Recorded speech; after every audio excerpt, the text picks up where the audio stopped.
Hello, everyone. Welcome back to Introduction to Biblical Hebrew. With every rule, there are exceptions to the rule. So, for example, in English, you have some nouns that you just add s or es. Those are the regular ones. But then there are nouns where, for example, knife, you don't just add an s or an es. You change the f to a ves. So the ending is changing, and these are referred to as irregular nouns. It's the same in Hebrew. So we're just going to go through some basic exceptions to the rules in Hebrew. So on the screen, you're seeing the first exception to the rule, which is except endingless feminine nouns. And they give some examples here. So for example, land, eretz, city, air, and stone, eved. They realize that they do not have any distinct ending, but they are not masculine singular. They are feminine. So these are some common feminine nouns that are endingless that they have shown you. The singular form of a gender, when it is being pluralized, it takes on the ending of another gender. So for example, they gave one here. Father is masculine. Father is masculine. And father is masculine singular. However, when it is being pluralized, instead of taking the ending, which would be this ending, the natural ending, the masculine ending, im, instead of taking that ending, it takes this ending, the oath, holem wa ta.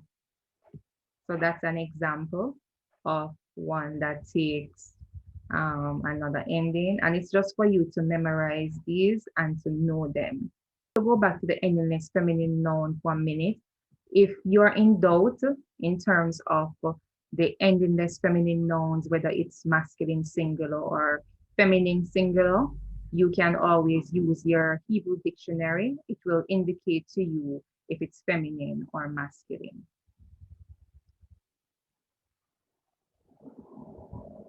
Special dual nouns. It's not that it's saying two of something, but they carry the ending, the ayim ending, but it's speaking to, it's not speaking to two of something. So for example, we have Egypt here. It is one of the words that you may find as a special dual noun, or heaven or water. So these, again, we're going to see an example of words that may change in terms of their stem when they are pluralized. And just like in English, you know, man changed to men, the A changed to an E. It's the same in Hebrew. The stem may change as a result of it being pluralized. So man in Hebrew is ish, so it's the erect yod, and the sheen, so it's ish. And when it is pluralized, anashim, anashim, anashim. So it is the hatef, hata. This is a. This is a reduced a. Then you have a noon that they inserted.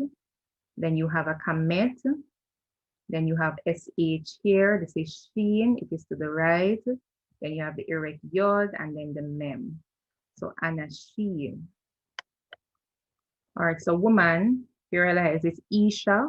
You have the erect, then you have the sheen, Isha, erect, the sheen, and if you realize there's a dot in the sheen, and so this is doubled. This is a dagesh forte, so it is Isha. Then you have the kamet, so it's erect.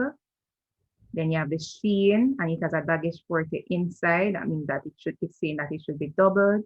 Then you have the kamet, and then you have the he. So woman is Isha, and then the plural for woman, they added the noon, and it is no, it is nashim, nashim, noon, kamet, sheen, and this time it's not doubled, erect yod, mem, nashim. The defective spelling, this is the ending for the feminine plural ending, but there are times when they may shorten it and not use the long unchangeable O and just use a changeable O holem. And so they give you an example here. So it might not be this, but it might be the same ta ending with a dot to the top reference. When you pluralize nouns, there may be changes to the vowels in the stem of the noun. However, there are some cases where when you pluralize the nouns, there are no changes in the vowel endings. I just want to give you an example of that. So there are pluralization with no changes, and there are examples on the screen. So the first one is the word song. Now, in the word song, song is a masculine word in Hebrew. And if you notice, it is a monosyllabic word. So in monosyllabic words that have a long unchangeable vowel in the word, in the word, when it is pluralized, for example, when you add the ending, the masculine plural ending im, it will not change the vowel. This is because the erect yod, the erect yod is a long unchangeable vowel, and they do not change. So no matter how you add endings to these words, these monosyllabic words with unchangeable vowels in them, they will not change. The vowels will not change. All right, so we move on to another. So song was a monosyllabic word. So what about a word that is not monosyllabic, that has more than one syllable? So here we have dream. The first syllable, which is the head, and the reduced, there is a reduced vowel here. Whenever you have more than one, a word that is not monosyllabic and it has a reduced vowel to it, when you pluralize it, it will not affect the reduced vowel to the, but it's already in its reduced form. All right, so we move on to another pattern. Pluralization with pro-pre-tonic reduction. When you pluralize a word like the bar that has a tonic and a pre-tonic, when it is pluralized, it ends up having three parts: a tonic, pre-tonic, and pro-pre-tonic.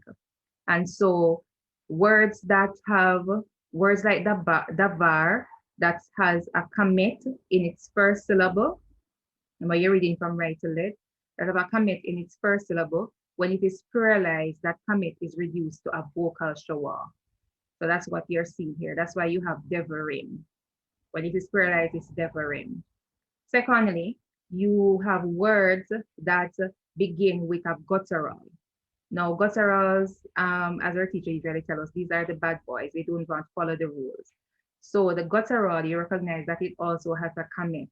But when it is pluralized, it does not take a vocal shower. They do not take vocal showers, and they are not double. They do not take vocal shower. They do not take dagesh 40. You can't double them. And so what happens is that it takes the pata, it takes the hatef pata instead. It takes the reduced a instead. Thirdly, we have pluralization of Sigolet nouns. Sigolet nouns. Sigolet nouns are nouns that are accented on the first syllable. Remember, they're called Sigolet nouns because they usually have two shigols in the word, as here as in king. The word king, you have two shigols here, or they may have two pata, but the more common ones are the shigol. And when they are pluralized, it's always a vocal shawa and a kamet.